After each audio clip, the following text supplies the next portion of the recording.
প্রিয় শিক্ষার্থীরা, আমরা প্রায়শ এই যুক্তবর্ণ দুটি দেখে থাকি। একটা হচ্ছে এই যে হয়ের সাথে এখানে একটা যুক্তবর্ণ আছে, এখন এখানে আরেকটা হয়ের সাথে যুক্তবর্ণ আছে, কিন্তু আসলে কোনটা যুক্তবর্ণ, কোন কোন বর্ণ নিয়ে যুক্ত, এখানে কিন্তু আমরা কনফিউশন খেয়ে যাই। কিরকম দেখো, এখানে আছে এই যে হয়ের নিচে একটা আছে, এখানে হয়ের পেটে একটা আছে। যেটা হয়ের নিচে থাকবে এখানে যুক্তবর্ণ আছে আমাদের হ যোগ হচ্ছে মূর্ধন্য, আর যেটা হয়ের হচ্ছে পেটে আছে সেটা হচ্ছে আমাদের হ যোগ দন্তন্য। এখন এইরকম শব্দ দিয়ে হচ্ছে এরকম যুক্তবর্ণ দিয়ে শব্দ হচ্ছে একটা, যেমন হচ্ছে প্রাণ, তারপর হচ্ছে আমাদের আছে অপরাহ্ন, তারপর আরেকটা মনে করো যে পূর্বাহ্ন।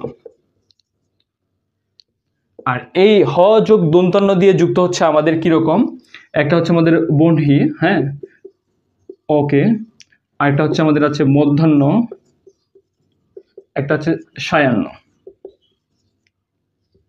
তাহলে অর্থাৎ এই যে এই তিনটা বানানের যে যুক্তবর্ণগুলো আছে, এখানে হয়ের সাথে দন্তন্য আছে, আর এইখানে যে আছে আমরা পাইলাম প্রাণ, অপরাহ্ন, পূর্বাহ্ন, এখানে কিন্তু হয়ের সাথে মূর্ধন্য আছে। Thank you so much.